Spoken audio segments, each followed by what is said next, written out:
and welcome. We are with Mr. Charanjeet Attra, Executive Director at Infotech.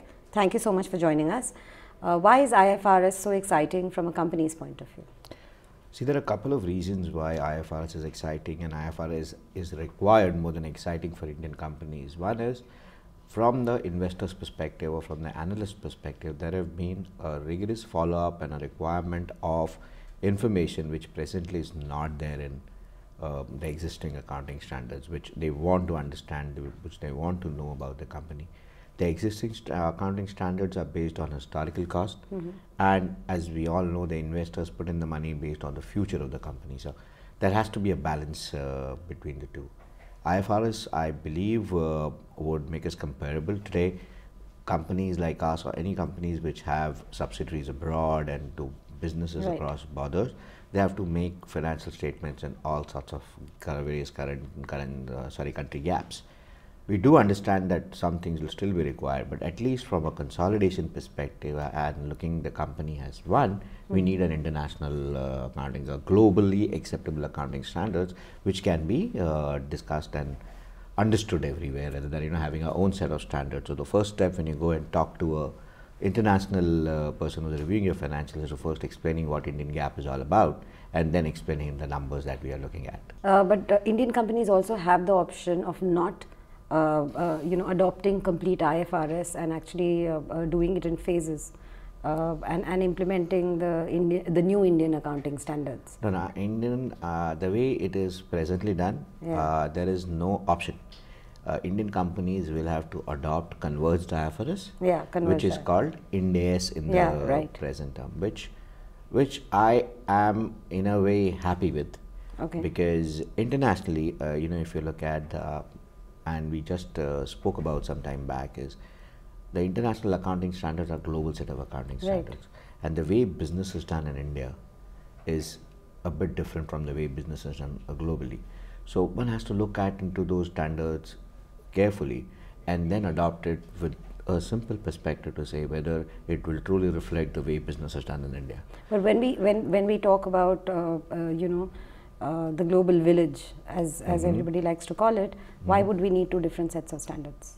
Today, a company based in the Western world, whether it's in Europe or whether it's in the US, can raise a US dollar bond or a GBP bond anywhere in the world, right?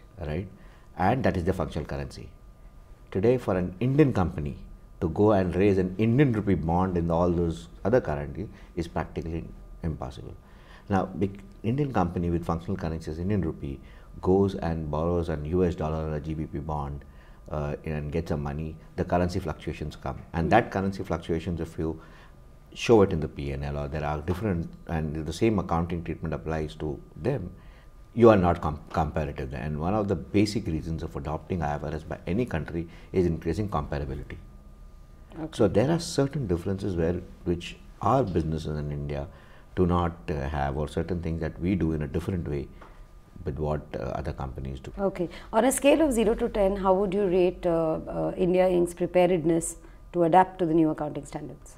See, I would put it at probably 6 or 7, because the first time we spoke about IFRS was in 2011, and now we're talking about 2015.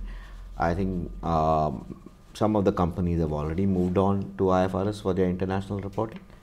Other companies are following suit. People are aware of what IFRS is all about. So it's not something new, as when we started in 2010, when these things came out to be very new for the industry and the people were trying to cope up with it. People have known about IFRS, people have known about the development. So I think the preparedness is much, much larger than what it was. The only area of gap which I feel, and that's why I'm not giving maybe a 10 on 10, is on the development and technology. Okay.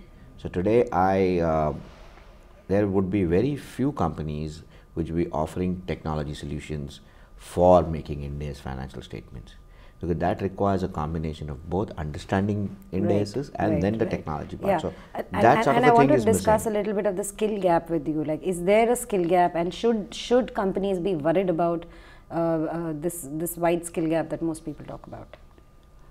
In a way, yes, because though we have, and the Institute of Chartered Accountants of India has been continuously working on developing the skill and training people under IFRS, there is also a practical side of it. Right. You know, when you go and implement, theory is one part. Theory, I think we have enough skill to understand what is to be done, but how is to be done is a matter which you know, very few people are, and that is where you will face the crunch there. But I think we as a country has always coped up with this, and you know, we have never been left behind because of the want of people. So I think that gap will be filled up very soon. But yes, at present when we are talking about it, I feel there will be a gap which companies should try and look out for people who have already worked on IFRS. Okay, thank you so much for joining us. Pleasure.